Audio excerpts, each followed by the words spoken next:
Sometimes when I'm thinking about us, before we got lost and we parted, back to back we would carry on and we'd do anything for what we started. But this time we could break. I'm running dry, everything's the same. We'll try tonight, but this time we're not safe and sound. Not safe and sound.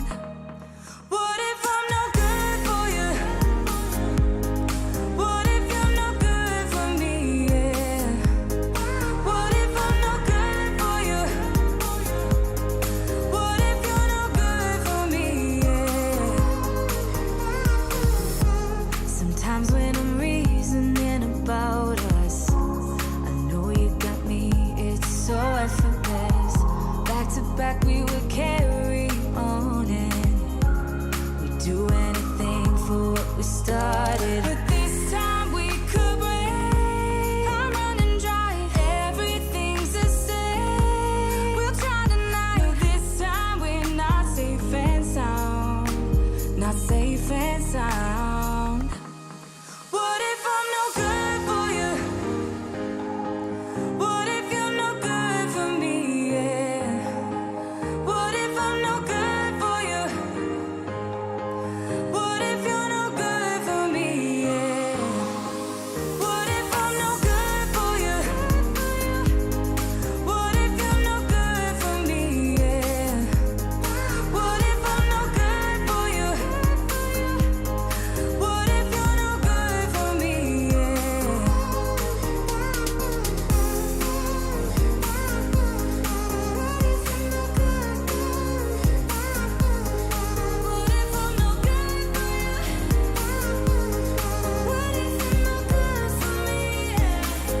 What if you're no good for me? What if I'm no good for you?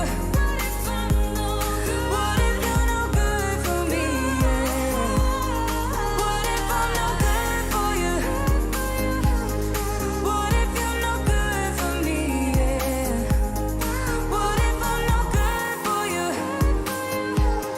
What if you're no good for me?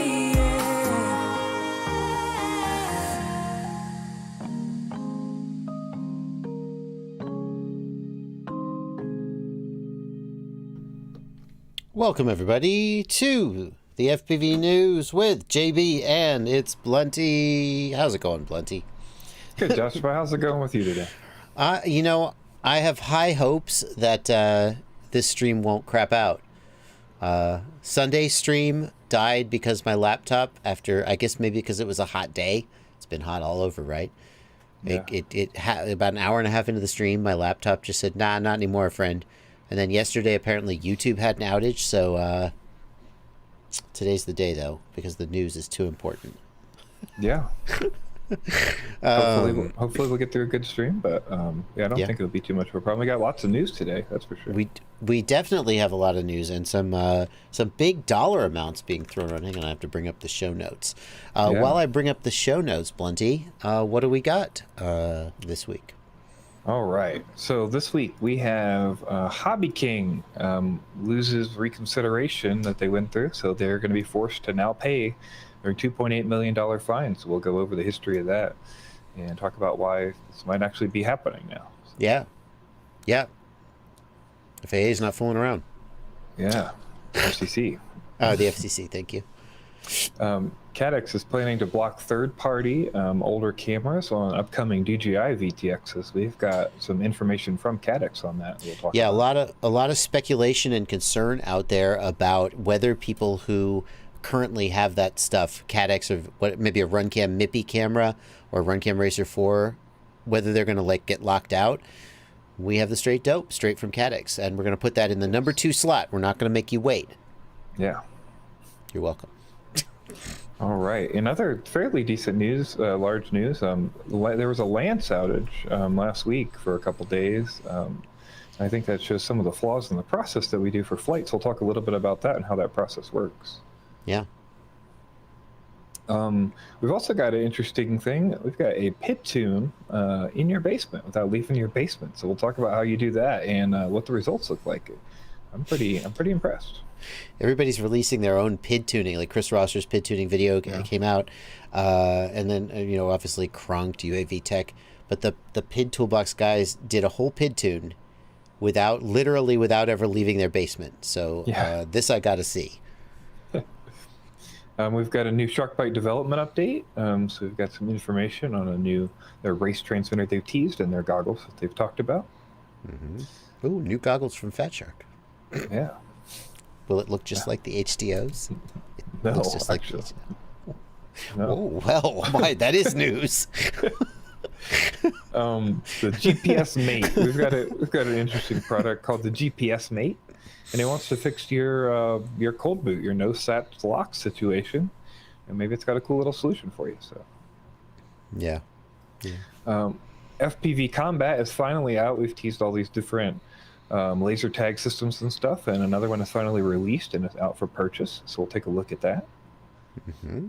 Yep. We've got a list of upcoming events that you might want to know about. We're going to try to start doing this whenever there's like a list of things to know, and we'll go over those. And let people you know what's coming up.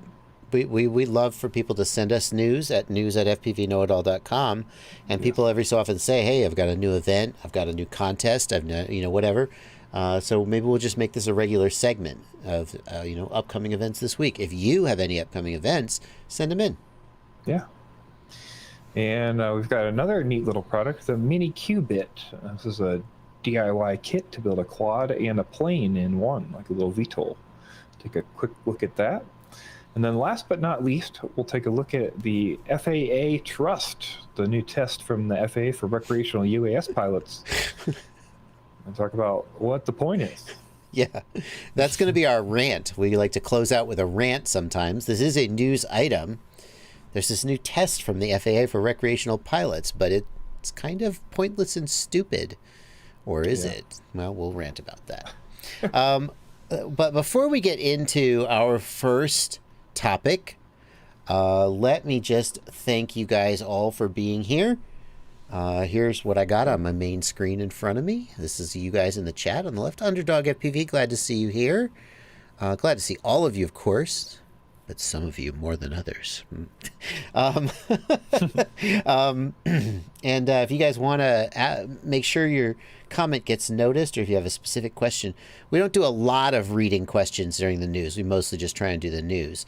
But if you want to make sure we get your question, hit the $ down below, leave a super chat, and we will make time to read the super chats at some point. Also, thank you so much to these folks over here. These are the patrons, the JB patrons over in the Discord server, and they get whole half the screen for me to look at their messages during the live stream. So thank you guys so much for supporting me.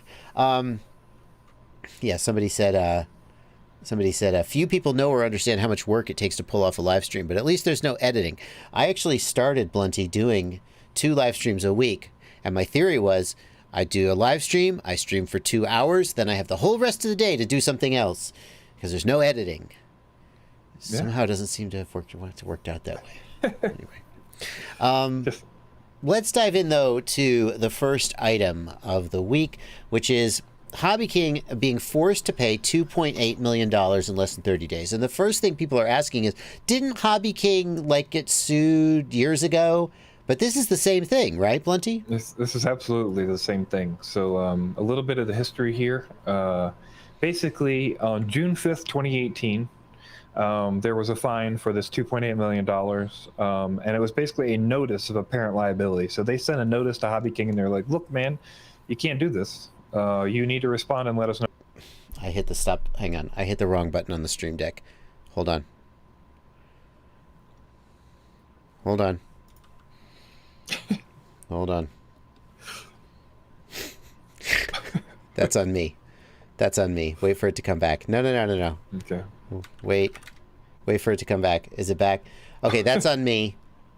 I reached out with my finger and I pressed the wrong button on the stream deck. That's entirely on me. That's on me. All right, that was our hiccup for today. That was my hiccup. Let's hope so. Let me go back to the wrongs. Are we back? Are we happy? All right. We're streaming. Okay. Blunty, please continue. Why don't you just start over, Blunty? Okay, so back on June 5th, 2018, we had a notice of apparent liability for forfeiture against Hobbyking. Basically, they're like, look, man, you guys fucked up. You sold these receivers and transmitters, and you should not be doing that, the transmitters. So a month later, they responded and they said, here's the reasons why we don't agree with you. So that was in 2018. In 2020, the commission went back and they're like, look, you're wrong. July 23rd, 2020, they're like, hey, you still owe this money. You have 30 days to pay it. This was July 23rd, 2020. So they said, listen, there's this thing we can file. It's called a petition for reconsideration. So that's what they did. So in August of 2020, they filed for this reconsideration, which is like their last ditch effort to say, hey, look, we can't pay this money. And here's a bunch of reasons why we don't agree with you. So it took all this time, I assume, because of COVID and stuff. But they came back around and they said, you're wrong. You should not have even filed this motion for reconsideration. This is not valid. You still owe this money and you owe it in 30 days. Yeah. That's the gist of it. If you read the motion for reconsideration, it was all complete bullshit, if I may say. I am not a lawyer, but one of the things Hobbyking said when they originally got the fine was, well, we're actually stopping operation in the United States anyway, so you don't need to follow up on this. Like, clearly they were also like, we're going out of business. It was just a bunch of bullshit. They claimed that since they tried to claim that the rules didn't apply to them. It was all a bunch of BS. And the FCC has said, no, you have to pay $2.8 million by 30 days or they're going to hand it over to the Department of Justice. And presumably, I don't know, does that mean criminal charges will be filed? Yeah, and so it's interesting. Hobbyking is, as far as I know, not based in the United States. They just have location, like a warehouse in the United States. They do. So I'm not sure exactly what would happen. I'm not a lawyer. We're not lawyers. But I would think that you would pack up and get everything out of the country. Yeah. Like $2.8 million is a lot of money to pay for 65 violations, which you made 4 years ago, which you likely can't pay. Like, I don't know that I expect them to be paying $3 million here. I mean, not in 30 days. I mean, I believe that Hobbyking probably has $3 million laying around. I mean, people underestimate how much money globally these stores make, but that's still a huge chunk of money. I think it's the biggest fine I've heard of. The FCC said in this document, which I think is very interesting, for marketers and operators of AV transmitters, here are a few important takeaways. And you better believe that every single FPV store, Race Day Quads, Pyrodrone, Get FPV, all of them are paying attention to this. Only manufacture or market devices that operate on authorized or license-exempt spectrum, keep transmitter power within the level specified by the Commission's rules, and seek legal counsel prior to the manufacture, sale, or importation of any radio frequency. And finally, if you receive a letter of inquiry from the FCC, don't blow it off or reply with a bunch of bullshit and lies, which, you think. When you can't buy a video transmitter that goes over 1 watt in the United States. This is why. Yes. I also wanted to mention, too, there's a little statement in here by the acting chair. And I think this is a good, clear stance that they're making here. I don't know that Hobbyking's going to be the last. Today, we finally bring this proceeding to a conclusion by upholding an order directing forfeiture of more than $2.8 million. This is the right thing to do with this company. Let it also be noticed to all others that we take our policies protecting our airwaves seriously, and if you fail to do so, we will find you. They're not playing softball here, No. So to me, I would be worried now that this is coming to fruition, that this may happen to other people who are selling unlicensed VTXs. Well, the good news is that after this fine, and then when Get FPV got fined, I think the Get FPV fine was in the hundreds of thousands of dollars. It was between 1 and 2, I think. My memory is correct. Everybody, there's no question that the things that they were selling were in violation of the regulation. That is really not up for debate. In the Get FPV case, it was video transmitters capable of broadcasting around 1.3 gigahertz that could theoretically interfere with, navigation, something, and transmitting over 1 watt, which that's debatable, I think, how much harm that causes, but there's no question that they were in violation. And everybody went, oh crap, and stopped selling those things. or in some cases they sell the video transmitters that go over 1 watt, but they don't sell them for aerial use, which is that with the way the restriction comes in. Yeah. So. Yeah, it's a little confusing because I did some research into this, and like, you know, from what I was reading, you know, you're really not even supposed to sell, like the CB companies have gotten in trouble for selling CB radios that can be adjusted like outside, like externally, and they had to like hide like things inside of the CB radio, or you have to remove switches to solder things, like to make them use these out-of-band channels. And you know, I wonder how many of these VTXs that you can just unlock by holding the button, or you can just type in the address. Like, how many of those are going to be allowed for how long? You know? Yeah, the ability to unlock it. I mean, it's a question of how much you're forcing the consumer to do, how much of a reasonable precaution you have taken as a manufacturer to prevent your stuff from being used in an unauthorized way. Obviously, no one would hold a manufacturer responsible. If a person modified this hardware and did something, then the person would be responsible. But in the case of like a TBS Unify, where all you have to do, well, it actually doesn't matter because you're supposed to have a ham license anyway to use any video transmitter in the U.S., because they're not Part 15 certified, 25 milliwatt or what. Somebody asks, Drone Racer asks, does DJI always comply with power and frequencies? And I mean, obviously always is a strong word, but in general, yes. DJI is actually, number one, they're a humongous target, right? So if they broke the rules, the FCC or the FAA would be very hard on them. And number two, they have the resources to comply. They don't need to break the rules. They can just make sure they're in compliance. Yeah, and actually, as we spoke about previously, it's possible that, you know, the one thing that is not like approved, the Caddx Vista, may be at Caddx for that reason. You know, because it isn't Part 15 certified from what we can find. So. Yeah, the 1 watt limit is for analog transmitters only, is the short version. So there's in the FCC rules, there is a 1 watt limit for telecommand of an aircraft, I think is, I don't know the exact wording, but the FCC considers the video link to be part of the telecommand link. But DJI exceeds 1 watt, but DJI is not analog. It's a digital spread spectrum transmission, and that means that they're allowed to emit more power is the short version. Yeah.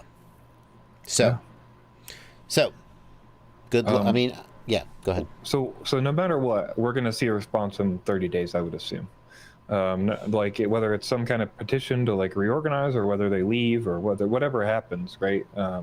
You know, I don't know what the legal ramifications are now that they've done the reconsideration, if there is anything else they can possibly do. But I would expect to see them like at the last hour respond like they have every other time. So. Yeah, I mean, but the FCC has said, pay us $2.8 million in 30 days, or we're handing this over to the DOJ.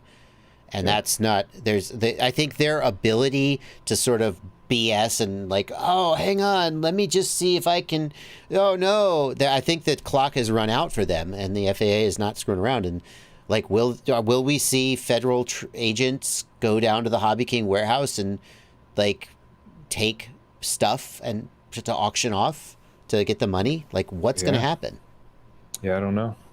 It'll be interesting to see how this plays out, and I think a lot of companies will be looking at this to see what happens and making sure they obey the rules. I will say, I'm going to say one more thing on this topic, and then we will, I think, move on. I know there are a lot of regulations out there that people think are BS. And that like, for example, the FAA with all this BS with remote ID, I think everybody can agree that this is a real overreach. It's real problematic and it shouldn't be happening. Maybe it's because I have a background in radio. I worked as a Wi-Fi professional. I did some other stuff as well. But, you know, I know that what happens when someone starts breaking the rules around when and where and how you can transmit radio data. The whole point of radio is that the signals go everywhere, but that's also their biggest weakness. And when you have one jackass interfering, it takes your whole freaking network down, and it ruins your freaking day. So, I mean, we could argue whether the 1 watt limit is, should you be able to go higher? But in principle, I am glad that the FCC is enforcing these rules, because our ability to use our ability to use frequencies depends on everyone following the rules. And if somebody, I mean, would you like it if somebody got a jammer and jammed your signal and caused your quad to fall out of the air? That's illegal. In theory, the FCC would enforce that, and I'm glad. So we're getting a lot of questions. Maybe we should clarify about. I think a lot of people are new to the hobby and maybe don't know, but you do legally have to have a ham license to transmit at 1 watt without a Part 15 certified device. You need to have a ham license to transmit to use any of these devices because they're not Part 15 certified. Yes, So DJI is Part 15 certified, at least for that is goggles true. and the air unit. So you can use those up to 700 milliwatt, or technically probably up to 1 watt. I don't know how that would all work out. I'm not sure about that. Yeah, I guess not up to 1 watt because you have to modify the device, right? Here's the thing. It's here's my take. Yeah. DJI was certified at 700 milliwatts. The way Part 15 certification works is as soon as you change anything about the device from the way it was certified, it's no longer certified. So as soon as you make DJI go above 700 milliwatts, it's no longer a Part 15 device, and you would need a Part 97, a ham license, to operate it legally, unless you certainly couldn't operate under Part 15. Yep. Yeah, so most people should have a ham license. Now, how many do? I think it's a lot less than the people that are flying. Max Whalen, you just need the technician. The part I'm not certain about is whether you know that it wouldn't be legal under Part 15. I'm not actually 100% sure whether it would be legal under Part 97. Because it's still like modifying a device. I don't. Well, Part 97 you're allowed to, but I don't know the ins and outs. So, anyway, there you go. All right. Before we go on, Blunty, let me get a couple super chats. Super chats are stacking up. By the way, Gem Fan, very nice to see you, and you've been showing up on the live streams. Thank you so much, and participating. It's really nice to see big companies actually sort of showing up and participating, and that's really cool. So glad to see you there, Gem Fan. Let me get these super chats real quick. There's a ton of them. Thank you guys for your generosity. Michael D, thanks for a $5 super chat. Julian Curtis, thanks for a $5 super chat. My goal is to meet you in person and touch your head. Oh, but which of us are they talking to? So I can get your infinite drone knowledge and become the king of FPV. That's probably me. Michael D, thanks for a $5 super chat. Have you seen the beta FPV Cetus? Any plans for a review? I have seen it. I don't know if I'm going to review it. It's clever and fun and not too expensive, but it suffers from beta FPV manufacturing quality, which means that some percentage of people who buy it are going to be unhappy because it died, and I just don't know how to feel about that. I don't know if I will review it. But it is interesting. It does do like altitude hold. It's pretty slick. Tony Parsons, thanks for a $2 super chat. Ho, operator, good to see you again. I think you've been gone for a while. Thank you for a $5 super chat. Government equals to control the mind. It's about control, not safety. Can it be both? I think it's probably a little bit of both. Grilled Cheese FPV, thanks for $3 super chat. Eric Buzelli, thanks for a $10 super chat. Just want to say big thanks for reigniting my love of RC flight. Your content has been immensely important in helping me learn my new favorite hobby of FPV. Thank you. That's incredibly, that's very nice. It's very touching. And Ain't Loud FPV, thanks for a $10 super chat. I thought ham license was for the use of certain radio bands. So this whole time all FPV pilots are breaking the rules by not having a ham license and using a VTX. That is correct. It is technically correct. The only way to use a VTX, the only way to use a radio, there's two ways to use a radio device. One is that the device itself has been certified to be safe for dumbasses to use. That's like Part 15. When you buy a laptop with a Wi-Fi card in it, that's Part 15 certified. And they have taken steps to prevent you from causing interference and breaking things. And the other is Part 97, right? Where they certify that you, the operator, are not a dumbass. Yeah. More or less. And those VTXs are not Part 15 certified, are they? No, people are pointing out that there are 3-watt VTXs. Like, yes, that is very true. Everything we say still stands. So, like, I think that's, again, why people are going to be looking to Hobbyking and see what happens here. Tons of people are selling, like, VTXs over 1 watt. I don't think that's, like, crazy. So here's the thing. Either they are not sold into the USA, there's an international version and a USA version, which AKK has done on some of theirs, or when they sell them into the USA, they are not, like, I'm not going to name the store because I don't want to get anybody in trouble, but there's a store I know of that has 2 separate storefronts. One sells ground-based stuff and one sells FPV air stuff. They sell the 1-watt VTXs over on the ground-based store. Now, and that's legal because it's no longer telecommand of an aircraft. And if you put it on an aircraft, that's up to you. So that Todd Stafford asks, how does this affect the Rush Tank Solo that goes up to 1.6 watts and the TBS Unify Pro 32, which goes over 1 watt? I think that's one of the reasons they changed the marketing.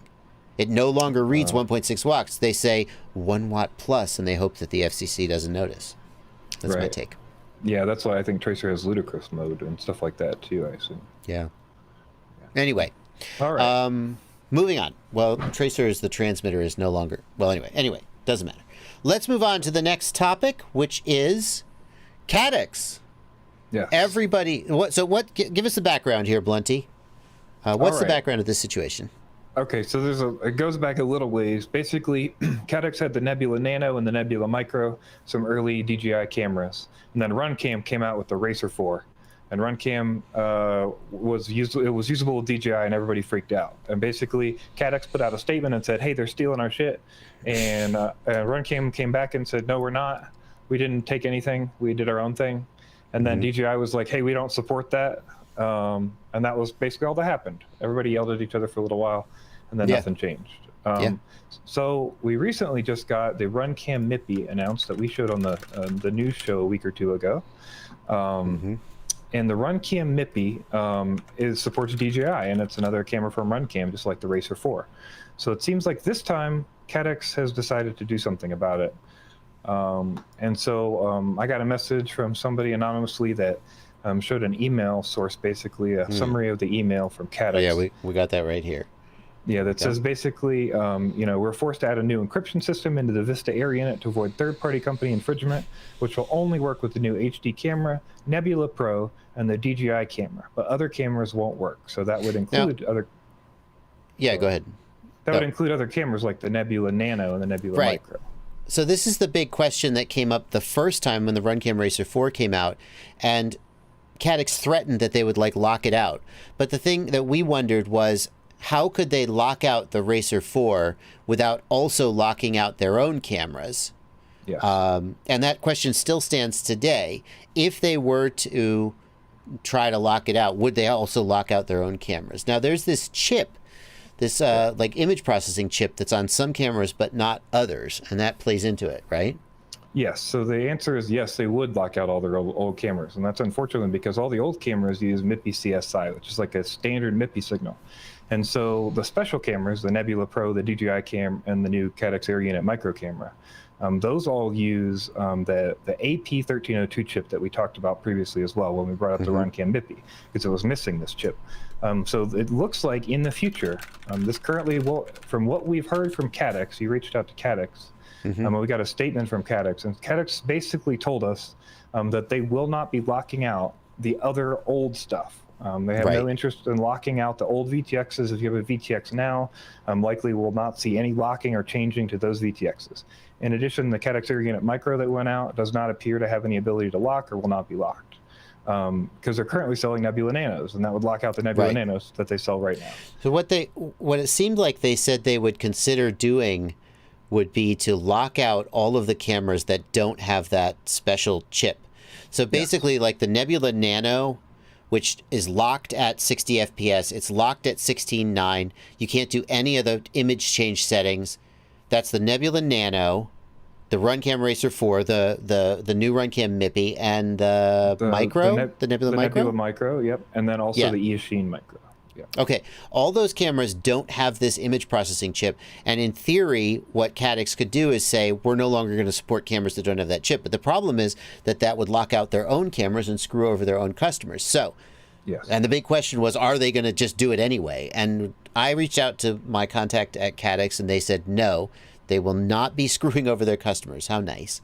Yes. But in theory, a future Air Unit or a future Vista could be made to not be compatible with third-party with any camera that doesn't have that chip. Yeah, it sounds like the plan is once they are able to source better cameras, once they get their chip shortage stuff figured out, and once they can get back to making the Nebula Pros and the Caddx Air Unit micro cameras and all the nicer cameras, and they're not selling the Nebula Nanos anymore, then they'll start to release VTXs that will lock those old cameras out.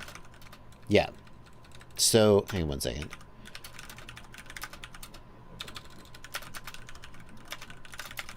Okay, so that's good news. And it's good news if you bought a Runcam Racer 4 or a Runcam MIPI, because it means that, I mean, in theory, at some point in the future, there will be an air unit or a Vista that you can't use. But for the time being, all your existing hardware is compatible and will remain compatible going forward. Yes. That's good. Yeah, so you're not going to get, from what we understand from Caddx, you're not just going to get a random firmware update that doesn't do anything except block out cameras. That's the key. This will be new hardware that probably has some kind of internal ID that like the firmware will know is special, and then only those units will have lockouts. Yeah, that's the key. Everybody's wondering, is Caddx going to release a firmware update that causes my Nebula Nano to stop working? And the answer is no.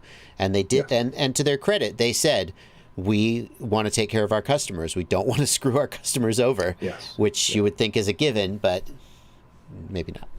So good for them. All right, good. We'll get that out of the way. Let's go on. Blunty, during last week's live stream, people kept asking, are you going to talk about the LAANC outage? And I don't use the LAANC system that much. So for people who don't know, LAANC is the system where if you go into AirMap or Kitty Hawk on your phone, or even the DJI app, I think, can do it, and you say, I would like permission to fly, and it just goes out to a server somewhere and gives you permission to fly. That system is LAANC, LAANC. And there was and that's, we as FPV pilots, we don't deal with it very much because we just kind of fly where we don't know. But if you have a DJI and LAANC goes down, you'd be screwed, right? Yes, yeah, because you kind of need it to take off in most cases when you're in that restricted area, because DJI still knows you're there. So basically, yeah, unfortunately, last week, right around the show, and just before it, there was about a 32-hour LAANC outage.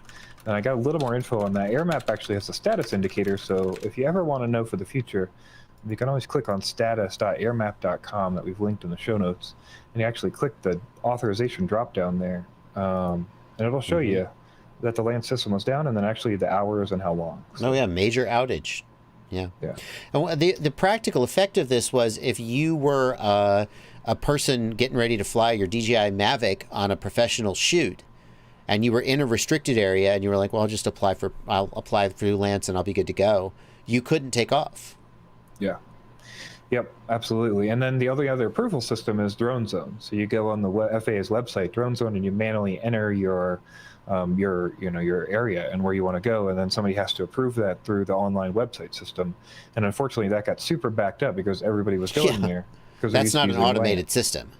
Yes. So I did talk to Vic Moss, who brought this up at the last FAA meeting, and they're planning to work through this issue. It was actually a GIS outage, so they used some kind of system for their Geographic Information System, and they pushed an update, and that broke everything.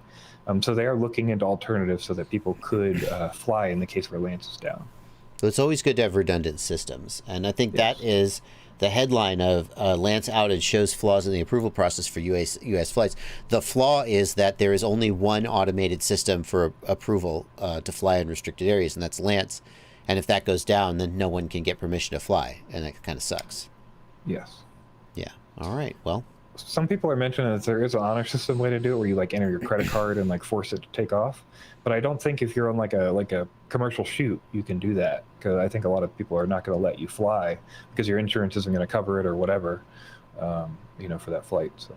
Yeah. I mean, if you're trying to, like I said, if you're an FPV pilot and you're just like, hey, don't ask, don't tell, that's different than if you're a professional, where you have to dot all the I's and cross all the T's. So, all right, moving on. We got a video here from, and this isn't just some Yahoo in his basement. It's like, hey guys, I'm PID tuning. This is the PID Toolbox team. Yeah. Or guy. This is Brian White, who we're looking at from PID Toolbox here. And he's actually doing a basement PID tune. Yeah. So, here we go. Link in the video description, by the way, in the show. If you hop to 135, he shows the settings that they put in here. So they're just going to go through and basically set everything pretty standard, and then just work their PD gain up over these different flights. So they've got kind of like some base stuff that they set. And then once you do that, you can get to about the 2-minute mark. You'll see where he does his little basement flight. A little test flight. Yeah, my question is, how can you PID tune with a flight in a basement? Because when I PID tune, you do sharp turns, you do fast, you try to bring out prop wash. You don't just freaking hover and do a little wiggly wiggles. Like, how can you PID tune without doing snap rolls? Right? Well, so that's kind of what has been the traditional idea forever, right? Is that you have to go out and do a tuning flight. So you're doing your snap rolls in both directions and your snap flips in both directions, and you're doing your throttle stepping and like everything that you would do, your hard turns and inducing wash and all that. And fortunately, I guess, like when you do this and you compare it to the outside, once you do your tune, it seems like it comes out pretty evenly. I've seen a couple comparison logs where they looked at the the PD gains and the actual responses, the step responses, and they're very similar inside versus outside when you do this testing. That's crazy. That's crazy. Yeah. Timber Bunny says this seems so dangerous. Yeah, no kidding. Yes. I mean, presumably you're a good enough pilot to get away with it, but.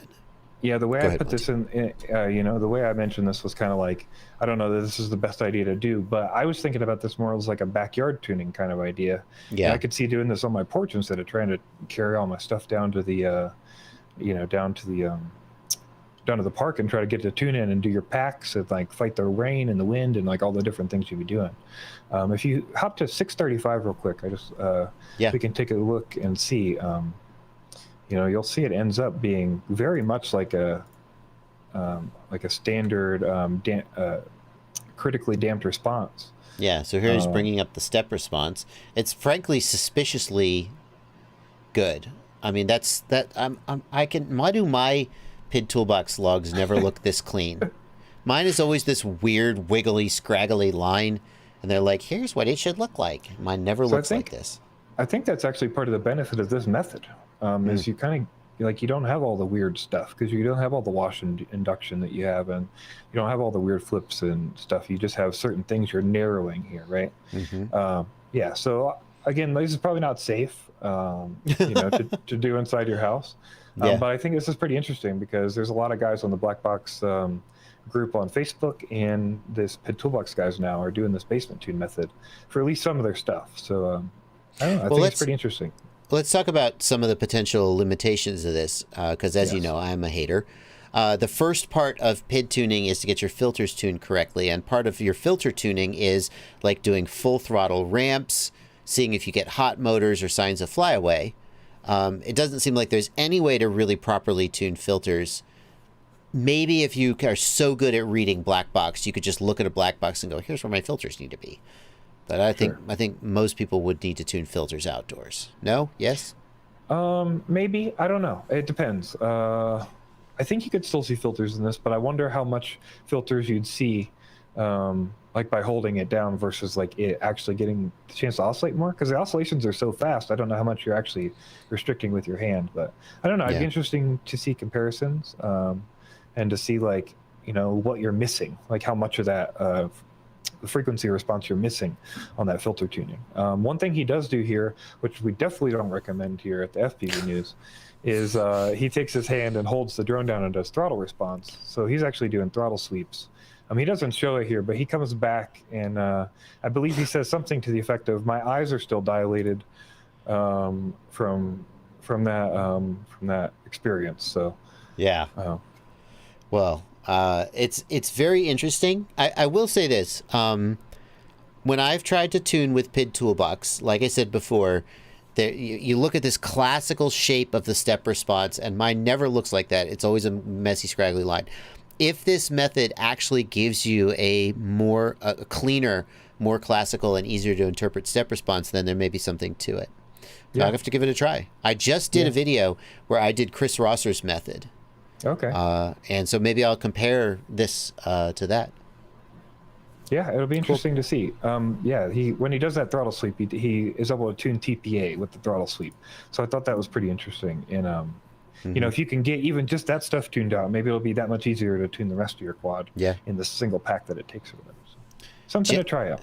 Gemfan Hobby in the chat says sometimes what seems right in the numbers doesn't feel right when flying. And I do agree with that. When I finished my Chris Rosser PID tune, there was basically like maybe plus or minus one click on the slider that could have been pretty close to right. And based on the PID Toolbox numbers, and I picked the one that I just liked best from hearing and feeling it fly. Sure. Also, mechanical issues are not going to come out. If you've got a bad motor or ESC that's causing bounce back or something on flips and rolls, you're not going to find that in this method. Although maybe that's an advantage too. I don't know. Sure. Yeah. Anyway, pretty freaking cool. I'm not sure I recommend everybody do it in their basement, but still pretty freaking cool. Yeah. All right. Next up, Blunty, Sharkbite development update.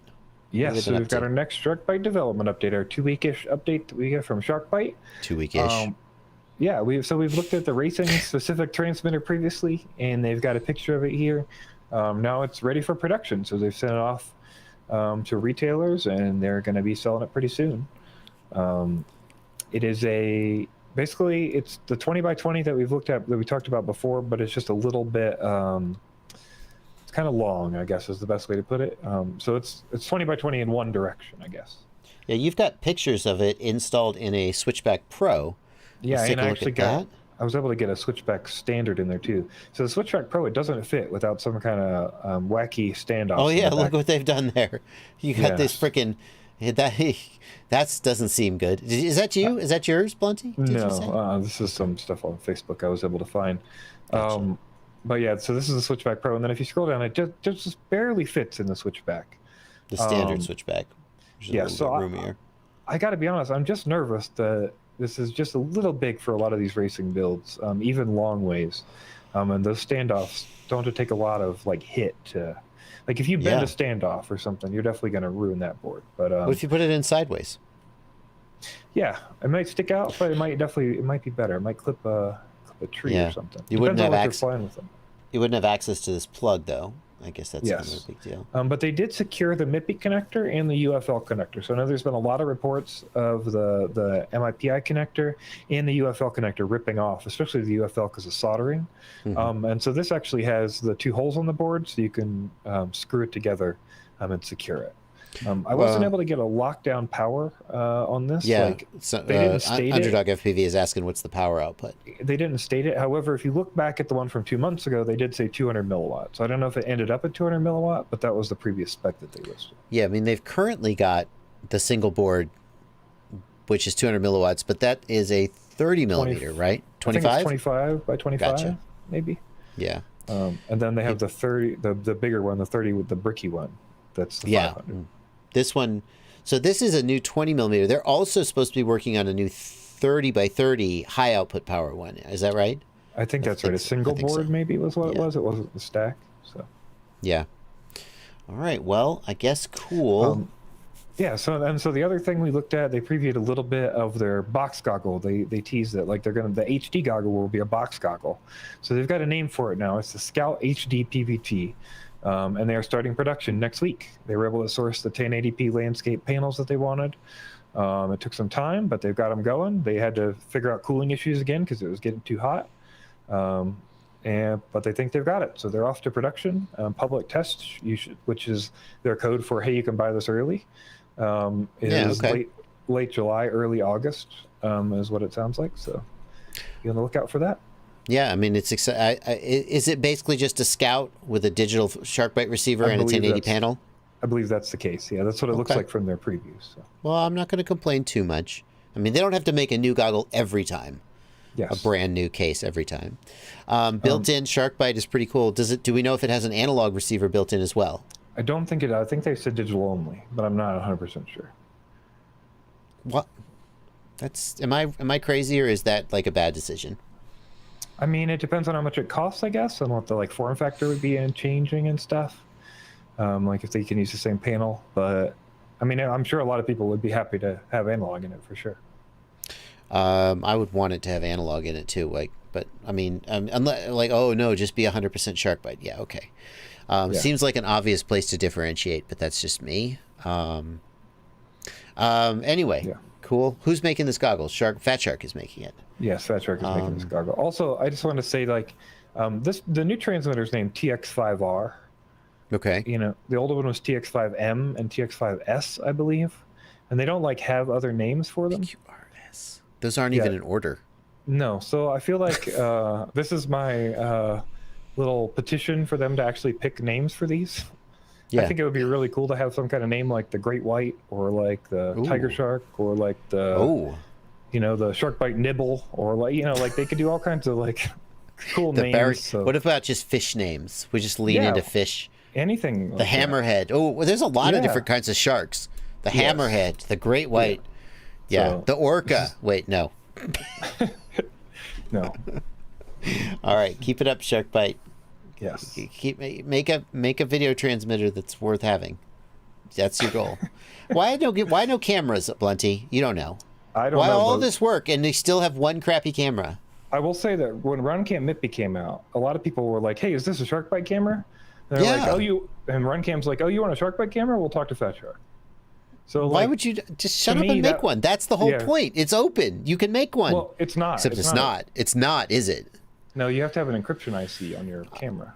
Or it won't even talk to the VTX. People are like, oh, it's open. It's not, though. Yeah. Oh, but it's open. It's like, we're going to let anybody do it, but it's not really open. Okay. Yeah.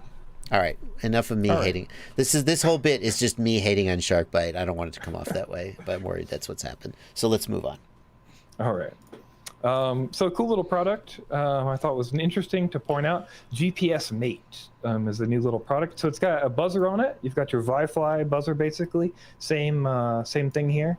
So you get your ViFly buzzer, and then you also got a little pass-through board that you can plug your GPS into. And what this will do for you is at the beginning of your flight, you can use the same battery that powers your ViFly buzzer to power your compass through your whole day. Your GPS. Your GPS for the whole day.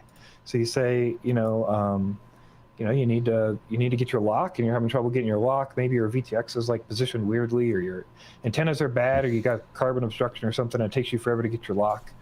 So now when you're going out to fly, maybe 10 minutes before you get there, or right when you get there and you're setting up, you click your thing, you flip it on, you let it get your sats locked while you get everything set up, and then you go to fly your quad, and your sats are locked right away. You don't have to wait. Yeah, and people know the trick to there's a trick where you power your GPS off your flight controller, so when you plug in USB on the flight controller, the GPS powers up. But the and then the video transmitter is not powered up, and it doesn't make interference. But your flight controller itself can make interference. Like the idea of this, and we've seen like T-Mac on his YouTube channel talked about a homemade thing you could make with your own little battery. The idea of this is that you can power up your GPS in a completely quiet environment. Speaking of a quiet environment. And hopefully have the best possible chance of getting lock. And then once you've got lock, you can you can keep it. Yeah. So that's pretty It slick. seems like a cool little solution if you're looking for something like that. Yeah. And if you got a GPS and you're having trouble getting sat lock, maybe give this a try. I mean, you've got that little battery on there for the buzzer anyway, so you may as well use it. It's very clever. Yeah. All right. All right. Next up, Blunty, you've been so excited about all these different FPV aerial combat. There's the one that Rotor Riot had at Rampage, which I'm blanking on the name of it. Sorry. Z-Tag. There's Z-Tag. That's it. And then there's the Video Aerial Systems has one that's a little different. The Ace Combat System. Ace Combat. And now we've got one from, what's the company? Is it just FPV Combat? Is that right? FPV Combat, yes, sir. All right. FPV Combat has been, we teased them a while back. We showed them pretty early. And they've been working really hard to get this in production.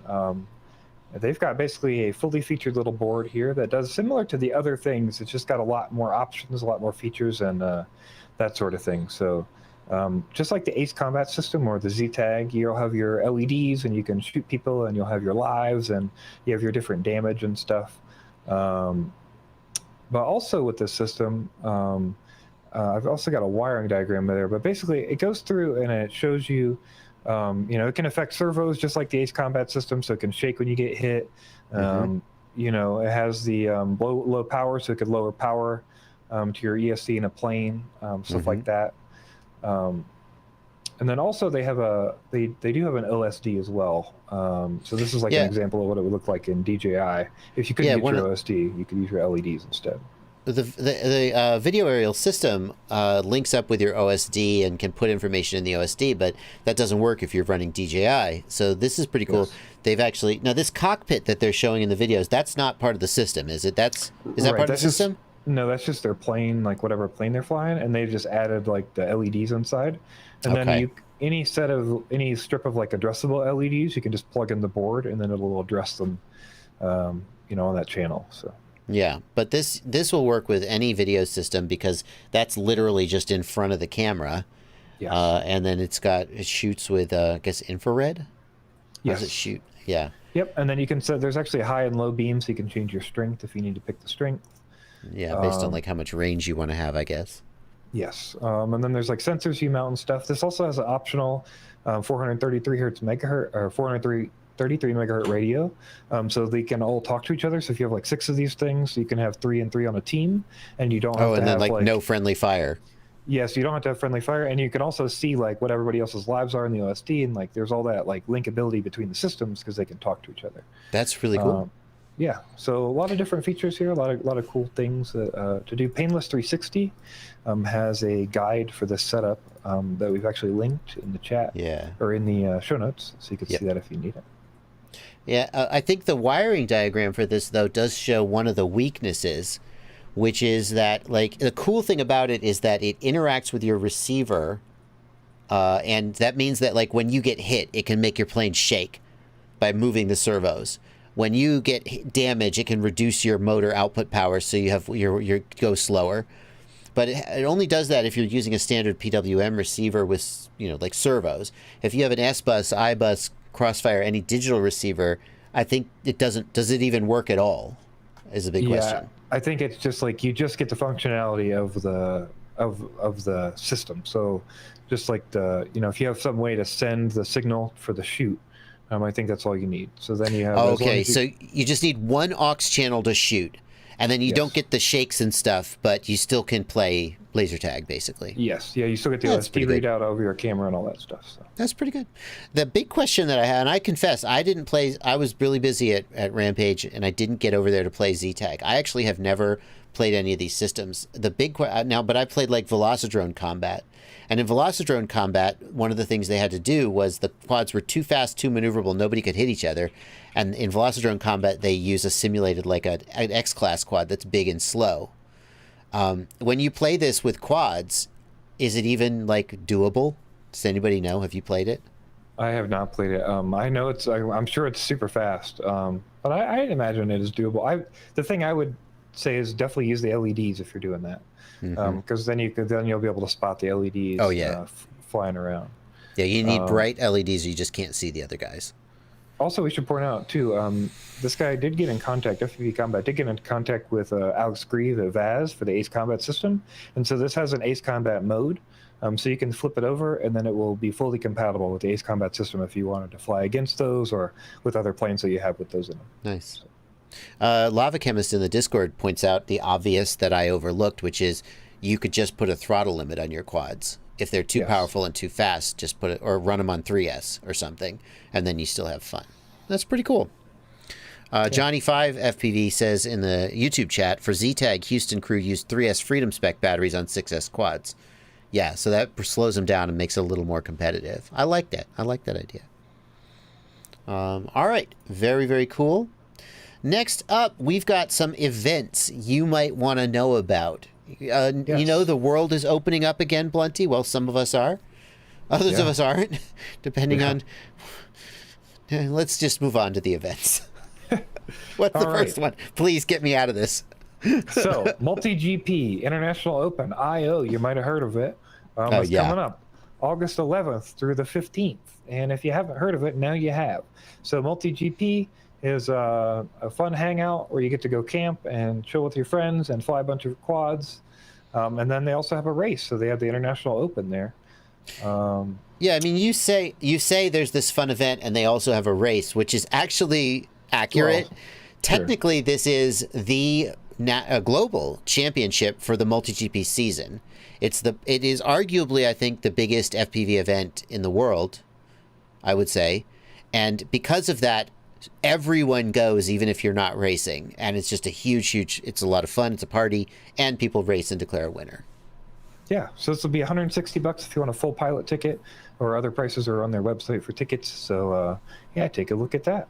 Okay, MultiGP International Open.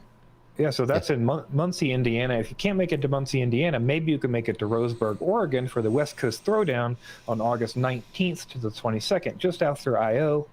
West Coast Throwdown has Thursday and Friday for open days for flying in fields. Saturday they have a racing and freestyle championship with awards, and Sunday they have fun and games and a big river float with everybody. I believe they're known for like X class and Beast class stuff, but they do all kinds of different things there. So. Whoops, wrong button there. Yeah, IO. I will say IO. Am I wrong if I say that IO is not as much of a draw for freestyle pilots? Am I out of line there? I don't. Yeah, I mean, it's a great big airfield. There's not a lot of like tree spots. I mean, I'm sure if you drive somewhere, you could find one. I can't remember if they had a freestyle flight line set up last year. Or the year I went in, I think 2018. Not that you shouldn't go because there was a tiny whoop tent. I assume there is going to be again. It's a blast. But when I think of West Coast Throwdown seems a little more appealing if you're like purely freestyle. That's the read that I have. The chat will tell me if I'm wrong, I guess. Yeah. So that's $135 for your full pilot pass for West Coast Throwdown. More information on their website that we have linked. Yeah. Last but not least, we do want to remind you about iGal 3. So we've talked about it a little bit before, but this is the last week technically to sign up for week 0 on iGal. And iGal, we've talked about it previously, just quickly to say it is basically like a game of whoop, like a game of quad, but with the word whoop. So you do tricks against other pilots all over the world, and you'll submit those trick videos to iGal, and then they will be judged against each other, and the winners will not get a letter. The losers will get a letter, just like Quad works. Mm-hmm. Yeah, and so just so you know, there is a July 2nd deadline to enter for week 0. However, you can enter late. They are allowing late entry this year or this season.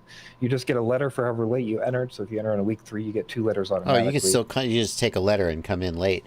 Nice. Yes. Yeah. I was trying to look to see what you have to do for. Have they announced that yet, or is this just the entry video? No, the week 0 challenge is just the entry video. So that's just going to be, tell us a little bit about yourself. Fly for 60 seconds. I see. Just to give you practice making a video and entering it. Yes. Hey, can you put a video together and put it on this page? Okay. If you can, then you can be part of iGal. And if you can't, then you get a letter, but you can still come back for 4 more weeks. Yes. FPV Skittle says, I thought it might have some flying or something. And they just get progressively harder and more crazy. Like, week 1 might be, fly between your legs or something. The most times wins. But towards the end, the challenges are ridiculous because the skill level of the pilots is ridiculous. Yes. So last year, the final videos were crazy. If you want to know what you're in for, you can look up videos for iGo 2, and you can. I mean, it went on for like 50 weeks, so there are plenty of them out there. All right. So we got a couple more stories here. So we got the Mini Qubit. The Mini Qubit is the first quad I've ever seen quite like this. There's been some converting planes and stuff before, but this is a little kit basically made to be like a VTOL quad and plane in one little thing here. And it actually offers you, you can buy this kit for $100, or you can actually print everything. They actually give you files to print. Wow. And build your own if you want. So I thought this was a neat little project here. Now, I've seen stuff like this, I think Google Wing had some kind of, the idea of a VTOL aircraft that transitions to forward flight is not new, but this, I'm not aware, look, there's iFlight motors, Zing motors. I'm not aware of another project like this that makes this sort of so accessible just to the average hobbyist. Yeah, that's kind of what I was thinking here. This is just, the accessibility is the cool part, the fact that anybody could... Oh, that's so cool. It is really cool. Sorry, Blunty. No, it's super cool, man. You can't. It's kind of like, it reminds me of like Quad Mover or some of the other guys who do the speed challenges, similar to that cone design that they fly for these, but this is kind of meant to do both and is like a cool DIY project. Oh, that's so cool. I'm just going to interrupt you every time I see it. It sounds like you need to build one of these. Maybe this does raise a very interesting question. So there are speed records for multi-rotors for quadcopters, right? At what point is that a quadcopter, or is that just a flying wing with 4 motors? Oh, I don't know what the rules are. What is the rule? Yeah. I mean, I think you start to push, but it was inevitable that quadcopter speed records would eventually turn into airplanes because quadcopters have shit aerodynamics. Maybe it's just 4 motors. Maybe their only rule is 4 motors. I don't know how. I mean, if I had to do it, I would say vertical takeoff and landing, 4 motors, 4 props, and the ability to hover vertically. And at that point, if you want to transition to forward flight, it's on you.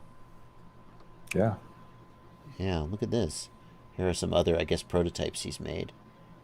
Yeah, this was his original video in 2020 for the V1. So he's basically perfected the design and released the V2 design for the public. Crazy. So. Really cool. Really cool. I don't know. Yeah. I might build it. I'm not going to say I will because I'm super busy. But that's really freaking cool. Yeah. Super neat. All right. On to the rant.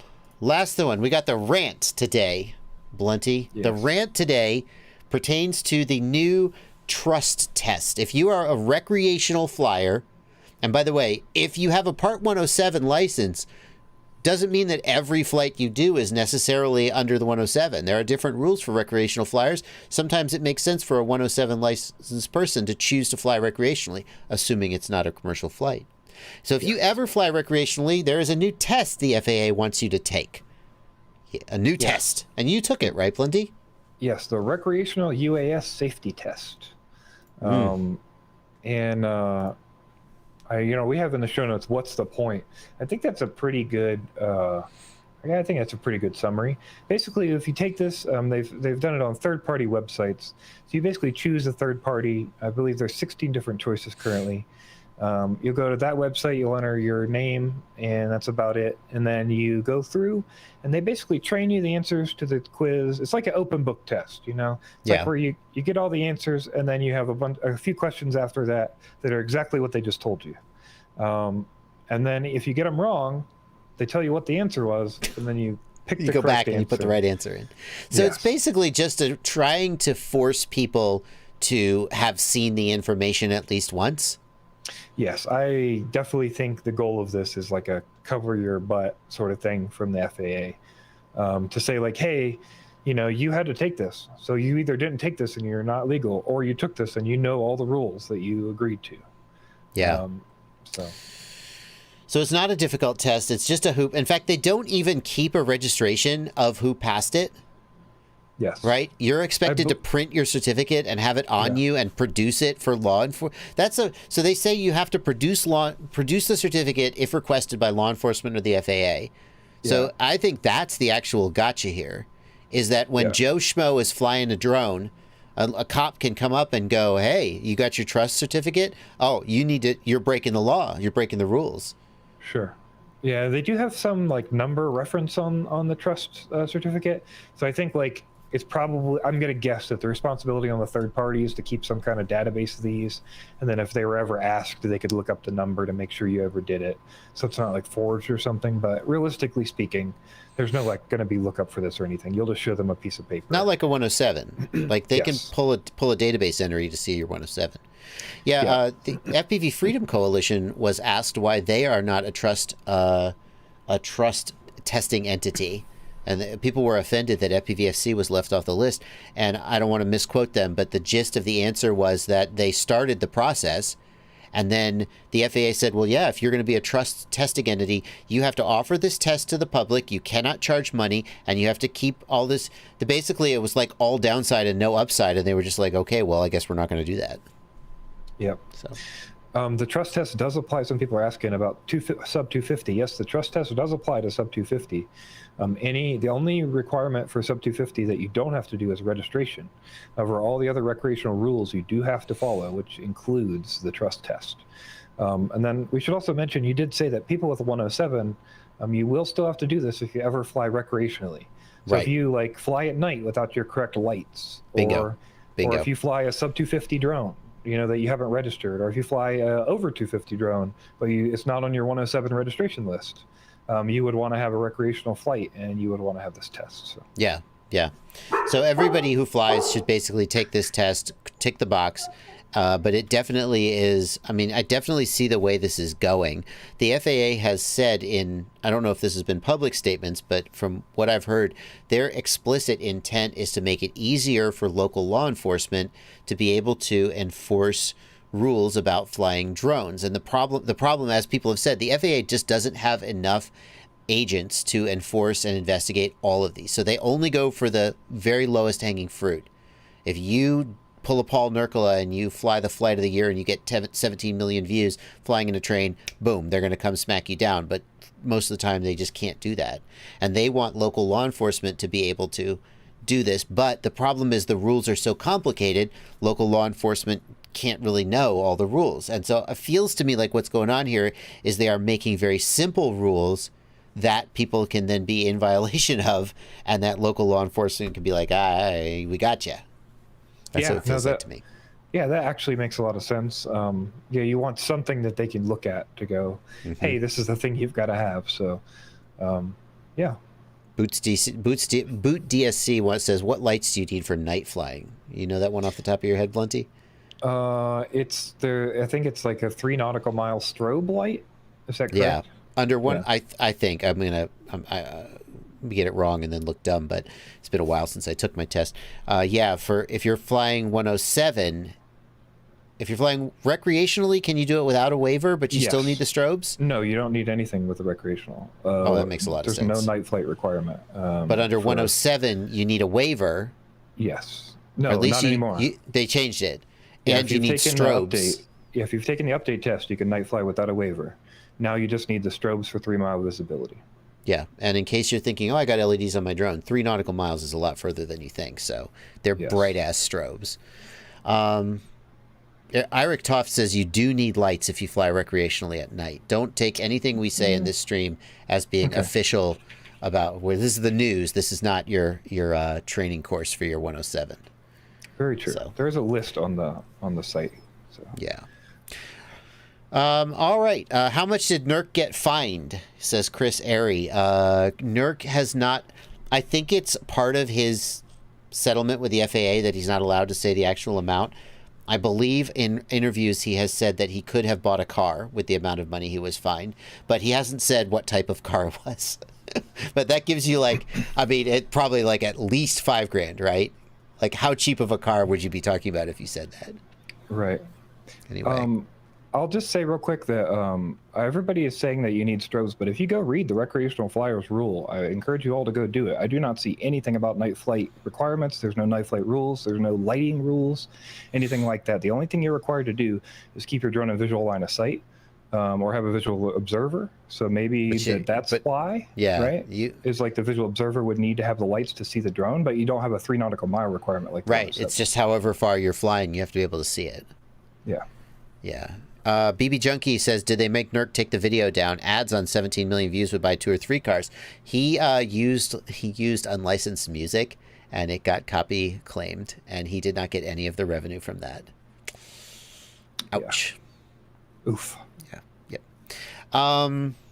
Cool. Let's see here. Let me just check the comments and stuff. Yeah. That brings us to the end, Blunty. Let me get a couple of these super chats. There's a couple super chats that have come in. Big Oily Guy, one of my favorite usernames to read. Thank you for a $5 super chat. Could you guys talk about the new Rotor Risco CL1? I think he means Rotor Riot CL1. Generally, we would not talk about just a random product on a news stream, so I may pass on that one. What's new about the new Rotor Riot CL1? I don't even know what you're talking about. Big Oily Guy, hit me up. I'll be glad to talk to you about that. But I appreciate your donation. I think that's we're going to pass on that one right this second. Ho Operator, thanks again for another $5. 1945 B-52 hit the Empire State Building. Look at pictures. Yeah. Go ahead. Kyle says 30 minutes before and after official sunrise sunset is for rec flyers. It does not for rec flyers. That is 107 only. Yes.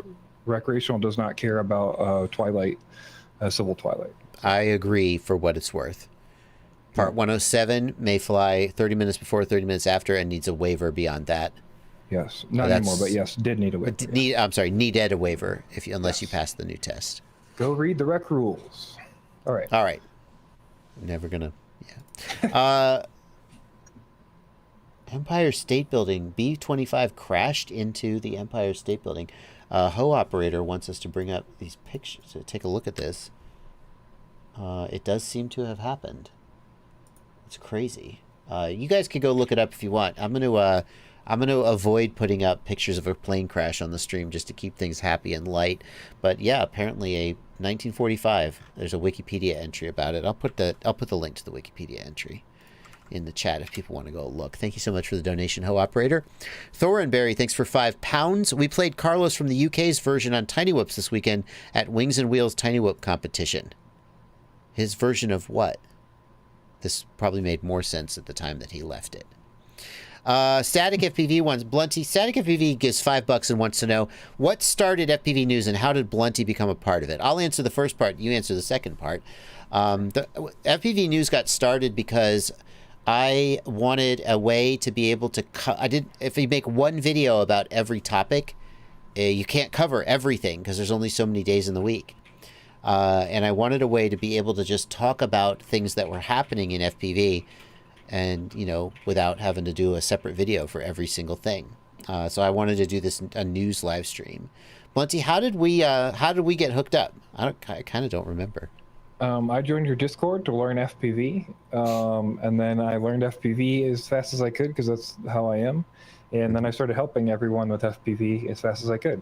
And then so I started making videos like I think you did originally, where I just had a couple things to show people, and I really wanted to make a video about it. And so I made like 2 or 3 videos, I think, and you sent me a Discord message and you said, "Hey man, you're making great videos. I would really like it if you would come do something with me." So we worked out the news and started doing the news. There was a tutorial you put up. I don't remember which one it was. It had to have been one of your earliest ones. Yeah. Do you remember which one it was? Not offhand, no. No. It was like, oh, this guy's because people making educational content are pretty rare, and people who are good at making educational content are even more rare. You made some kind of a tutorial and it's like, oh, this guy's pretty sharp. Yeah. I think you did a new product roundup with me first, if I remember correctly. I think so. That's probably correct. Yeah, we started with new product roundup and then we started doing the news a little bit after that. And we got our chemistry. Yeah, it's been quite we're almost going on, we're like a year now or something, right? Getting there. Very close. Yeah. I think it's very close. Yeah, super cool. I think it's going pretty well, except I shush you every now and then. By accident.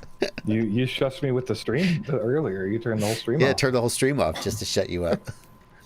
Somebody asked at the end of Monday's live stream, they were like, "Hey, what do you think of the Runcam SpeedyB F7 flight controller?"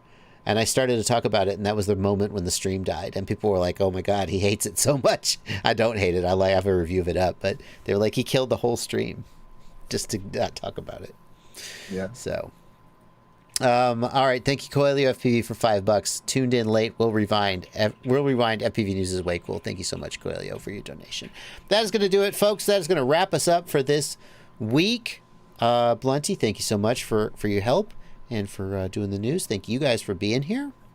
Yeah, as always, make sure you email news@fpvknowitall.com if you've got any news that we missed. We're always happy to put it up. Yeah. And good to see you guys here. Go and subscribe to this channel if you haven't somehow. Go hit a thumbs up down there. And also a comment really helps the algorithm. So. That is true. All right, folks. Thank you guys. That's going to do it for this week. We'll see you back here 6 p.m. next week for more news. And my live streams are going to be normal.